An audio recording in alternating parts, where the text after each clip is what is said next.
नमाज से समाज का निर्माण नहीं होता। और MY की बात करते, मुस्लिम और यादव की बात करते, तो महिला और योगी की भी बात होनी चाहिए। MY दोनों तरफ है। अब समाज की बात करें, धर्म, अगर मुसलमानों की बात की जाए तो सेकुलरिज्म हो जाता, और हिंदुओं की अगर कोई बात कर देता है तो कम्युनलिज्म कैसे हो जाता, मुझे समझ नहीं आता है।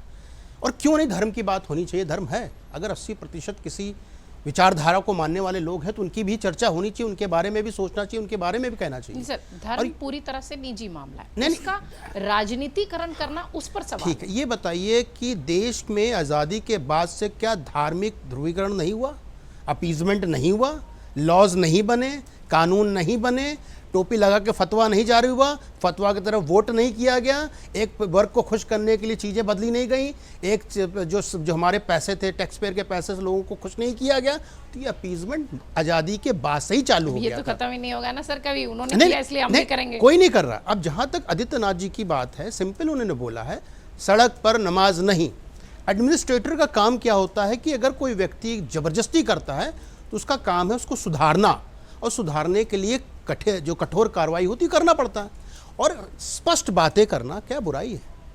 ये बताइए, आपने बंगाल का नाम लिया, मतलब PWD का बजट 1400 करोड़ था और अपीजमेंट का बजट 5000 करोड़ था। तो ये क्या है, देश को आप किस तरफ ले जा रहे हैं।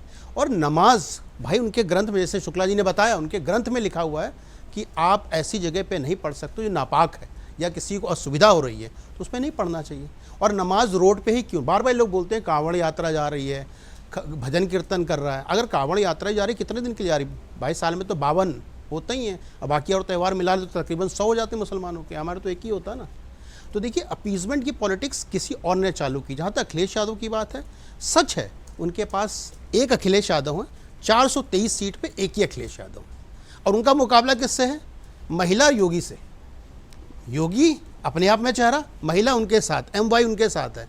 तो उनको MY से लड़ना है, उनको मोदी से लड़ना है, और उनको जो पूरा जो डेवलपमेंट का कार्यक्रम किया गया उत्तर प्रदेश का, ज़्यादा नहीं, वरिष्ठ पत्रकार यहाँ पे बैठे हुए हैं, आज़ादी के बाद से लेकर के 2017 तक 14 लाख करोड़ का GDP था सिर्फ, आज 26 लाख करोड़ टारगेट है, 30-32 लाख करोड़ का। तो डेवलपमेंट तो हुआ है। अनएम्प्लॉयमेंट की लोग बात करते हैं, आंकड़े किसी के पास नहीं एम्प्लॉयमेंट के, 91 से लेकर के 2020 तक सेम है, 5.6 से लेकर 5.9%। आंकड़े ऊपर नीचे होते रहते हैं, आगे पीछे होते रहते हैं।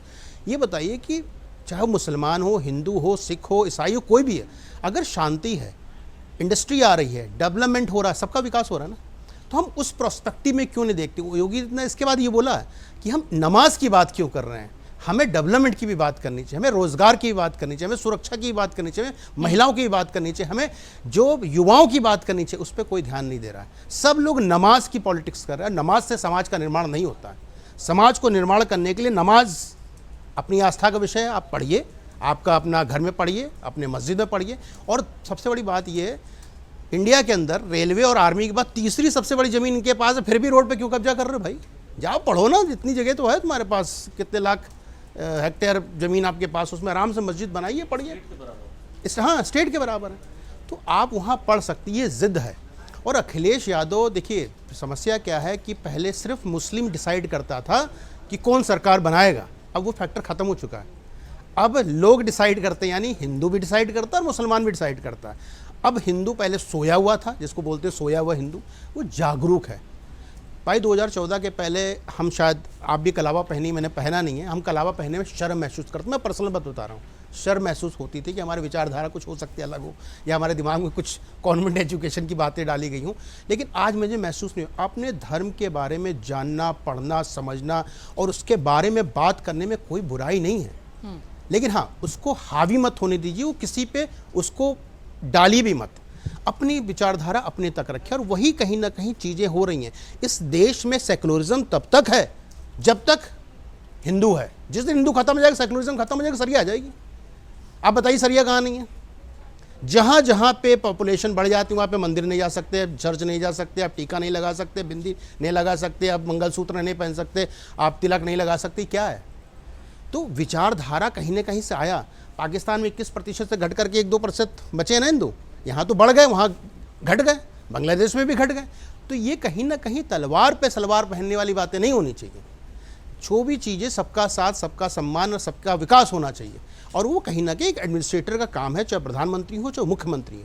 सबसे ज़्यादा योजनाओं का लाभ मुसलमानों को मिला है। मुख्यमंत्री आवास योजना, प्रधानमंत्री आवास योजना में 33% मुसलमानों ने लाभ उठाया। तो अगर लाभ ले रहे हो तो सबको मिल रहा है। ऐसा तो नहीं बोला जा रहा है कि आपका नाम संजय है तो आपको मिलेगा और सद्दाम है तो आपको नहीं मिलेगा। नहीं, जो भी है इस देश का नागरिक उसको उसी तरह चीज़ें मिलती रहेंगी। ठीक। प्रतीक्षा ये देखना होगा कि ये बोल देना एक वर्ग की राजनीति नहीं होनी चाहिए। देश को डेवलपमेंट और आगे बढ़ाने की राजनीति होनी चाहिए। अगर आप ये वीडियो YouTube पर देख रहे हैं तो हमारे चैनल को सब्सक्राइब कर बेल आइकन दबाएं, और Facebook पर देख रहे हैं तो हमारे पेज को लाइक करें।